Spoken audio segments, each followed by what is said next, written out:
everyone, and welcome to Let's Win. Here's where you'll find God-filled encouragement that will help you live and lead with a victory mindset. A special welcome to our ladies of the Oasis Revival Ministry. This is so exciting. We're in the beginning season, getting started here, but we are here to encourage each other, to cheer each other forward, stir each other on. Because why?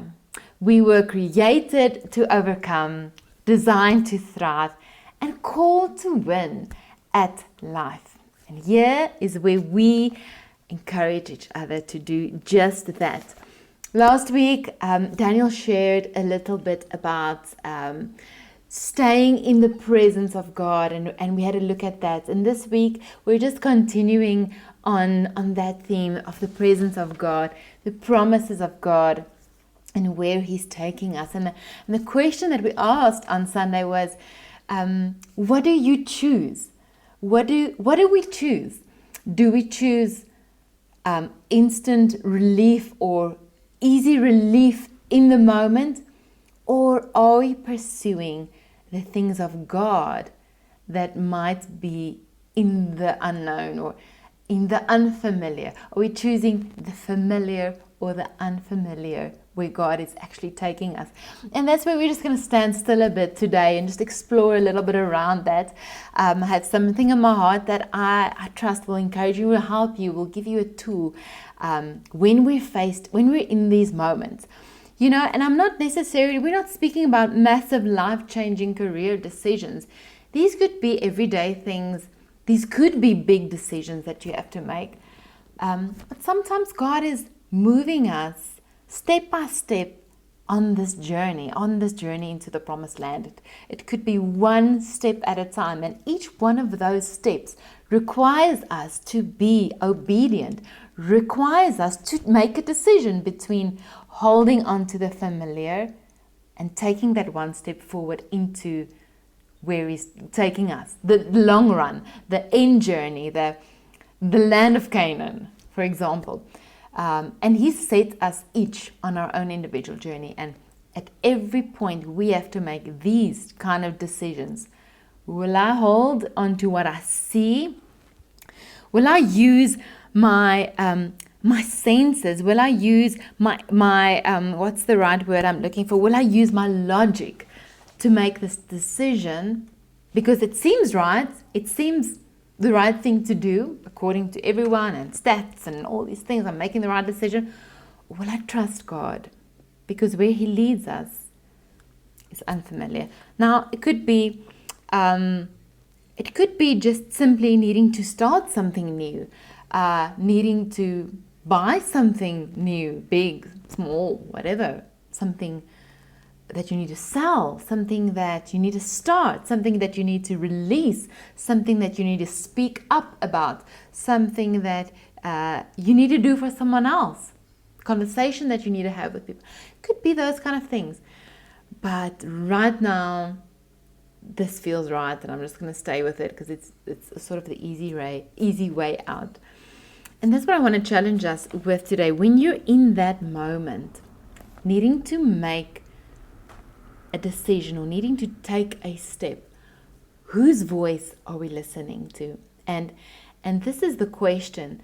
And you know, the enemy is so uncreative, and he knows where to come, and he knows in which moments to come, because often these kind of decisions come in times of pressure. Have you ever been in moments of pressure where there's financial pressure, where there's time pressure, where there's needing to make a decision now because otherwise your options will be gone? You start believing those lies.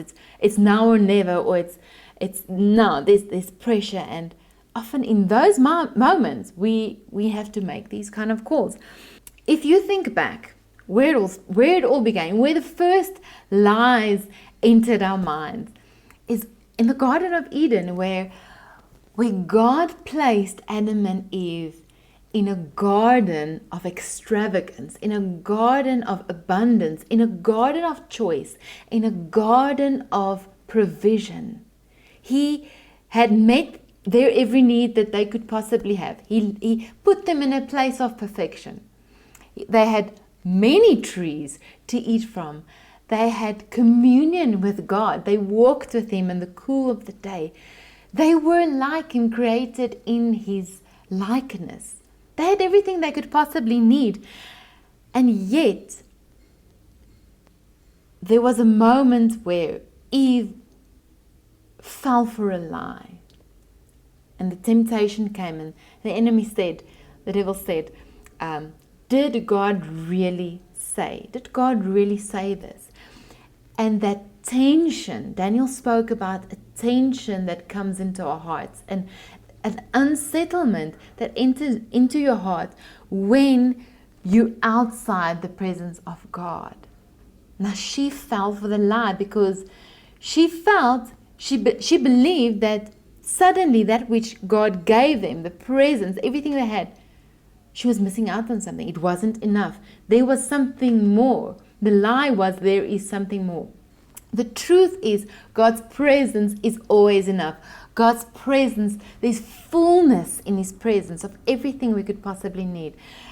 Satisfaction in His presence, provision in His presence, joy, peace, rest. What we need, we will always find in His presence. And the lie comes when we believe, when we open that door to, this is not enough. There is actually something more. And we know the rest of the story. So this lie fed her tension. She had tension within herself. And it comes subtly. It comes in moments where if we just stand back and realize that we are in the presence of God, we are living in His presence, we're living in His will, we're living in His goodness, we have everything, we have provision, and God is taking us on a journey. But for a moment we believe, we open the door to the lie that says, do you really have enough? Can you trust this next step that God wants to take you on? You don't know what's ahead. This is familiar. Here is where you start believing a lie. That, my friends, is where we start making wrong decisions and settling for the relief, the instant relief, missing out on possibly what God is taking us into. And I've seen this, and the tool that I want to leave us with actually is when you find yourself in a place where you need to make a decision and you feel like it's almost like you have an either or kind of option where it's nothing or this. Stop and step back and look at your life from God's perspective. Ask God to flood your thinking, renew your mind with His truth.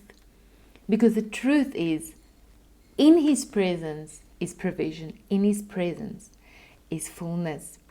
And if His presence has carried me thus far, has provided me 40 years in the desert, God was with them. I don't think it was easy eating the same food for 40 years, but God was with them. He provided them, He kept them, He led them, He protected them. God was with them and He was taking them into something better.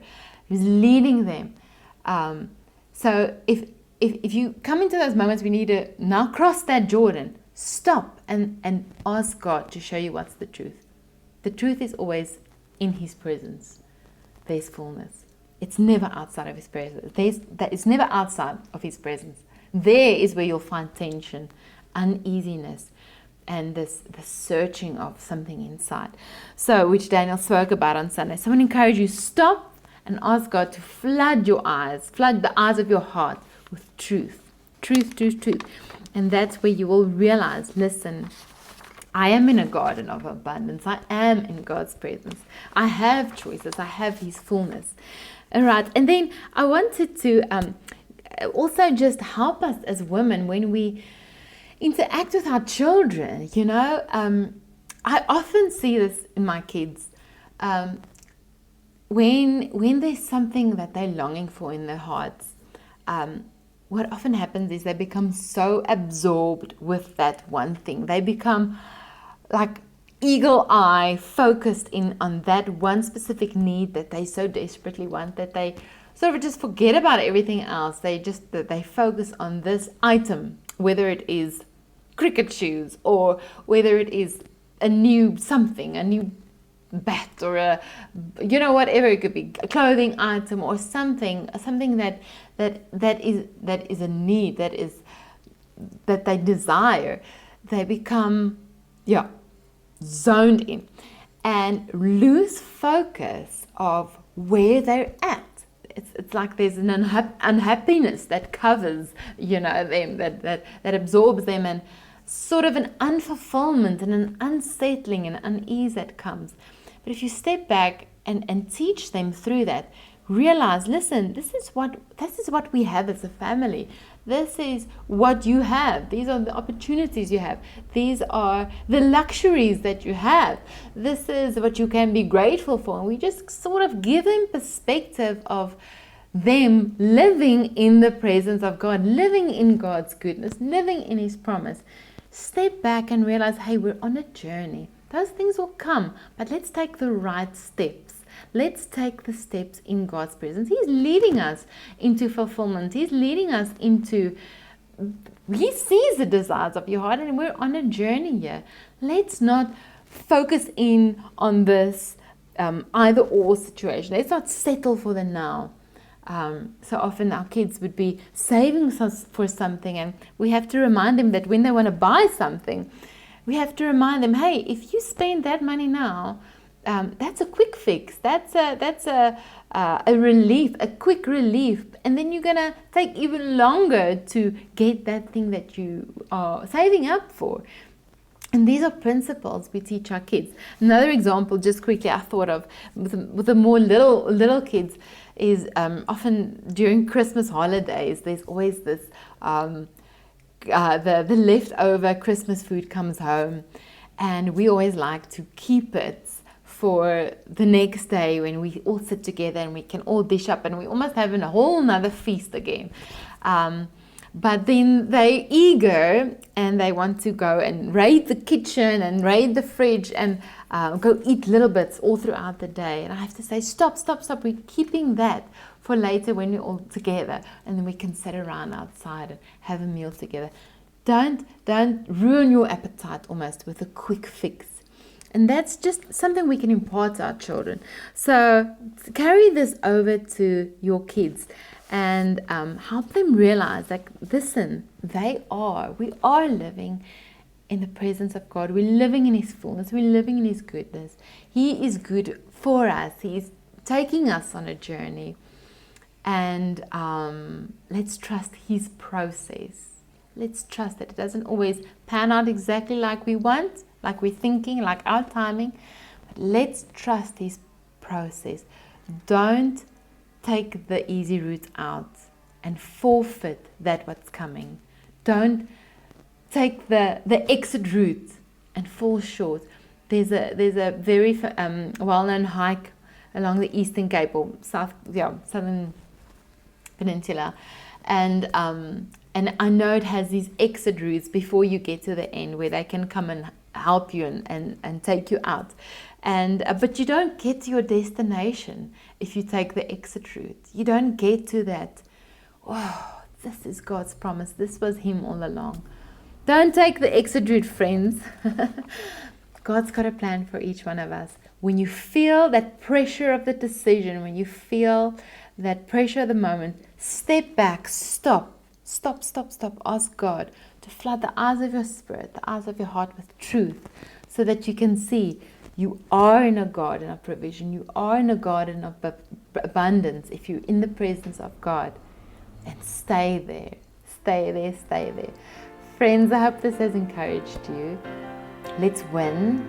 Let's win together. Let's keep each other encouraged. Stay on your journey. Stay listening. Stay tuned in to His voice. And He'll take you every step of the way. Let's obey His voice and stay in His presence. Let's win today, together, tomorrow, and in this week. Bless you.